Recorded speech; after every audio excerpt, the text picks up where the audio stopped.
Hello everyone, this is Crota giving you Game 2 in a best of 7 series between Renson and RiseN here on Steps of War. Game 1 on Axis of Industry, very exciting game, back and forth play, a lot of Colossi standing tall, just fighting back and forth. We now see RiseN, the red Protoss player, on the north side of the map, meanwhile Renson spawning as the blue Protoss player on the south side of the map. This will be a Protoss versus Protoss mirror match here on Steps of War. I'm very excited to see the outcome of this game, as both players just pretty much opening with the standard opening so far.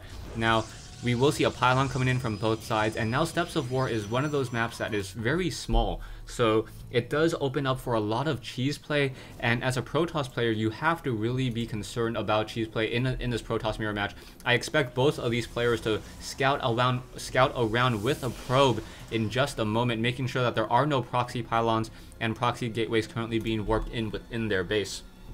RiseN now chrono boosting off of his Nexus, trying to get more and more of an economic lead. Both sides doing the same exact thing so far, and now both players should be getting a 13 or 12 gateway in just a second. There we go, gateways will be placed down. You see the blue Protoss player just 1 second ahead of the red Protoss player, and now you also see RiseN trying to scout out, making sure that there are no proxy pylons within his base before moving out. One probe from the blue player will be making its way out across the map now and just head straight up onto this ramp. We now see the red Protoss player getting that standard assimilator.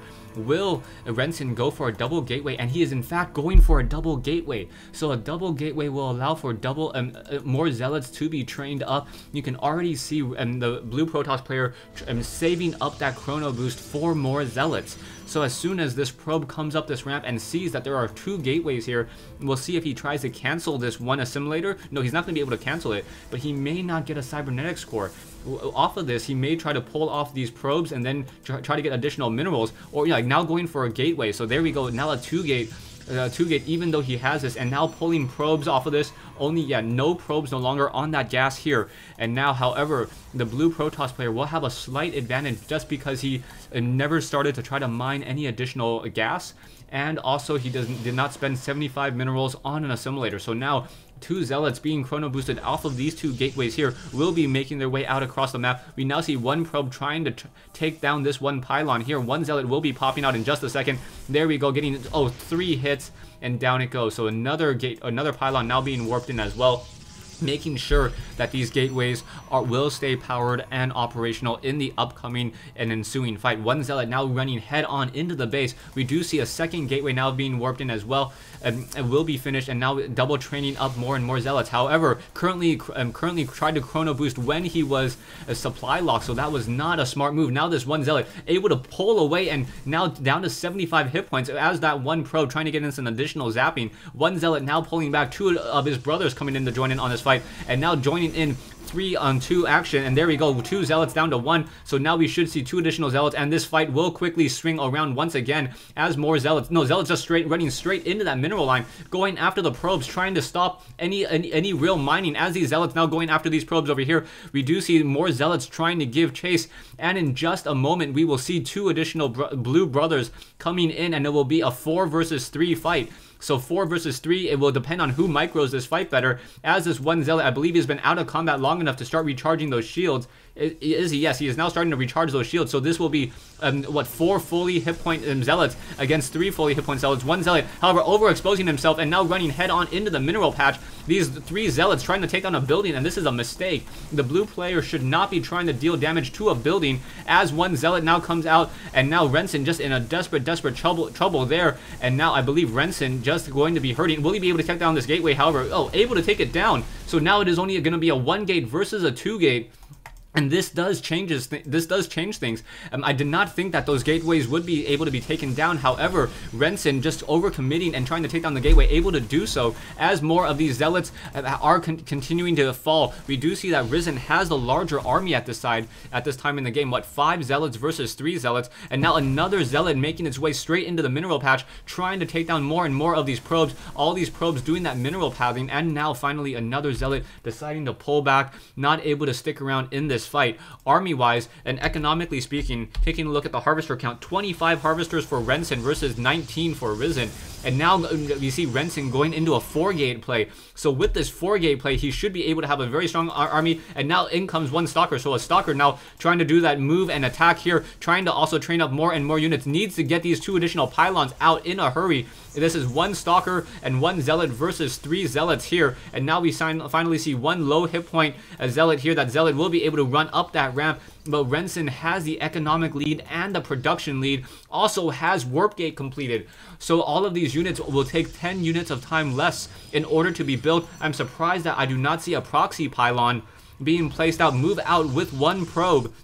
And then warp in units over here will be able to put a lot of pressure, as we know that RiseN only has 1 operational gateway so far. We'll be able to get up to 4 in just a second. No, 3 gateways and the robotics facility. So now we have the Stalkers and the Zealots now fighting back and forth here. 1 Stalker trying to shoot and Scoot trying to pull back, trying to make sure that it is not constantly engaging. Down goes another one. So Renson not microing his units all too well. However, RiseN not using all of his units all too well. So very, very poorly done, as this 1 pylon now currently taking some damage as well. RiseN now trying to move out with a very, very large group of army, a large army, and now Renson overexposing that 1 pylon, and down it goes. The pylon perhaps should have been warped in here and then warp units onto that high ground here. However, by placing it right here, these units could stay within the relatively small choke point, or stay behind this choke point and just fire straight onto that pylon. So now we see the blue Protoss player still has the stronger army. I believe a probe should be moving out in order to set up another proxy pylon, perhaps in this region. Right here would probably be the best location. We'll be able to warp up onto that high ground, and as long as you have sight. No, warping in right here. So that is a very curious position, as it doesn't really cut down the walking distance all too much, as they're being forced to walk down this ramp. Anyways, back over here we now see the Zealots and the Stalkers continuing to move out. We see 1 bear or 1 calf just sitting here, and as it will continue to walk up this ramp, and RiseN now sitting on a very, very defensive location. Stalkers and Zealots continuing to fight. In comes another pylon. So another pylon coming here from Renson, and now Zealots and Stalkers continuing to engage. However, there are a couple of Zealots sitting here unable to fight, and now these Stalkers from this high ground will be able to start blasting away. The Immortal with that range of 5 able to shoot it down. And yeah, and Renson needs to set up this pylon somewhere else. It is not in a good position.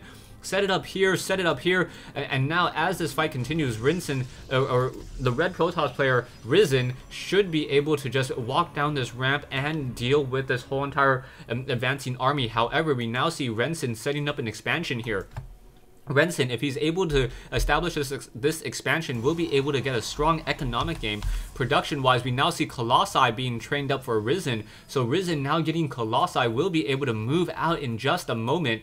And with these Colossi, start dealing damage towards these units. And I think Renson will have a very difficult time, especially if those Colossi have that extended thermal lance research. I do not believe they do. Oh, Zealots now moving out and getting a force field. Nicely done, getting 2 free Zealots off of those kills. However, 1 Colossi with force field able to just barrel down and take down that, and now those sentries are essentially worthless, unable to contain RiseN within his base, and now all the Zealots being forced to once again retreat back. Army-wise, 2,100 for the red Protoss player, 1,900 for the blue Protoss player. No weapons upgrade, no Immortals to try to deal with any of those units. So a 3-gate will be, the 4-gate will be stopped. 1 Colossi, however, overexposing himself, now trying to make his way to the backside of that army. Stalkers now going after some of those Zealots instead. However, RiseN will be able to just continue to push with a very, very strong army, indeed, especially with an Immortal dealing amazing 50 damage per attack against these Stalkers, and Colossi with that splash damage able to hit multiple units at once.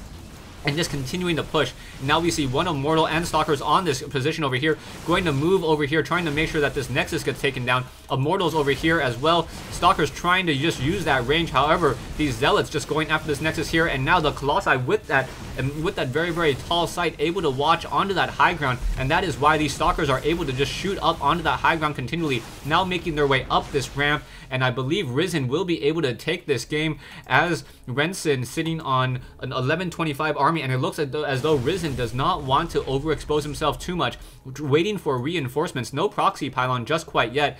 We do see a pylon now being warped in down here, and a second Colossus joining in on this fight. So Colossi, Stalkers, Immortals continuing to fight back and forth.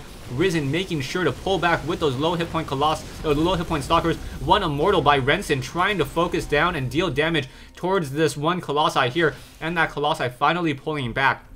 Even though this Colossi only has 5 kills, he has really been the backbone of the DPS in this army. Now we see Stalkers trying to focus and take down that one Colossi over here. However, new Colossi joining in on this fight with that range of 6. And now the army wants pushing back and forth, and the tide has changed as RiseN pushes back in with a much stronger army. A second Colossi now able to recharge its shields. These Colossi with that range attack able to just slice through these Stalkers very, very easily. And now this should be enough to win the game now. 2 Colossi standing tall against the rest of the Stalkers, and Renson says GG. So Renson trying to move out or try to start the game with a 2-gate and was able to get off a lot of early pressure. However, I think he overcommitted in trying to take down one of these gateways and one of these warp gates. By overcommitting and dealing only 1,000 damage to a gateway and losing a lot of zealots in the process, he was unable to deal enough economic damage. He had the economic lead. He had at one point he had 25 harvesters compared to 19. However, he was unable to really do anything about the tech that RiseN was able to establish. By getting that earlier robotics facility and then getting the Colossi were able to just simply walk through the force field here. I believe that Renson had thought that by containing his opponent with a force field within his base, he would be able to expand. And however, with the Colossi, massive units are able to walk and break through force fields. Thanks for watching. Thanks for listening. I hope you guys enjoyed Game 2 in this Best of 7 series. Stay tuned for Game 3.